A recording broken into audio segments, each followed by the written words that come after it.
অনেক এই দিক থেকে ব্যান গিরে 3 পাগলা ব্যান বসে রয়েছি বুঝে খাওয়া দাওয়া করতেছি অনেকটা ব্যান গিরে 2 ডাম চলে গেছে আমরা সন্দেহ করতে পারি না কি কারণে ঠিক গেছে পাগলা আবার এরা ঘুমায় আছে পাগলা আমাদের বলতে আমরা গাড়ি লয়ে গেছি গা খাওয়া দাওয়া করে আমরা গাড়ি গেছি আবার বিকেলে আইসি 5টার দিকে আইসি কিরে দাম দিয়ে জায়গায় দাম কার ওরা আমাদের আইপুরের লোক আছে প্রশাসন আর ফোন দিছি কজন আসছে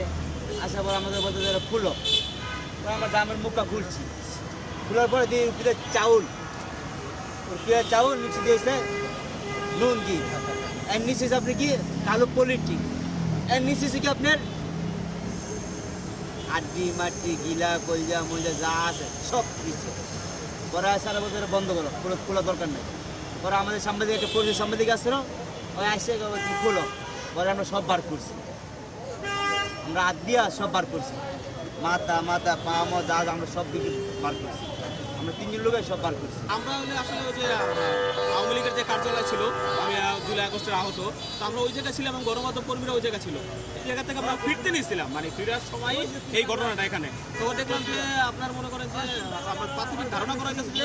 25 টুকরার মতো ধারণা করা হইতেছে এটা এখনো নিশ্চিত না যে ধারণা করা হইতেছে এবং সেই লোকটার মানে সিআইডি যে তদন্ত করে এই যে 400 লোক নাকি তার নাম তার একটা আইডি কার্ড পাইছে এবং 1982 সালে তার জন্ম এবং রংপুরে ছিল কিন্তু আমি লাশের যে অবস্থাটা আসলে এদের ভাষায় তো প্রকাশ করা যায় এটা তো আমার শত্রুর সাথে যদি এরকম না ঘটে আমরা বলবো কিন্তু সবচেয়ে ওগুলো সব কিছু বাদ দিয়ে আজকের মতো একটা দিন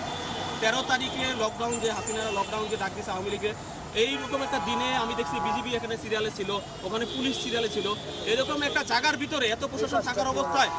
তারা যে এখানে এই যে গ্রামটা রাখছে এটা সুপরিকল্পিত এবং আমরা জানি এটা দক্ষ এবং চৌকুশ হত্যাকারীরা এই হত্যাকারী চৌকুশ হত্যাকারী এবং আজকে যে হাসিনাকে একটা যে 17 তারিখে আমাদের ঘোষণা হয়েছে হাসিনা যে একটা রায়ের ঘোষণা হয়েছে এবং এই রায়টাকে আমার মনে হয় কোনোভাবে প্রভাবিত করাও এটা চক্রান্ত হতে পারে।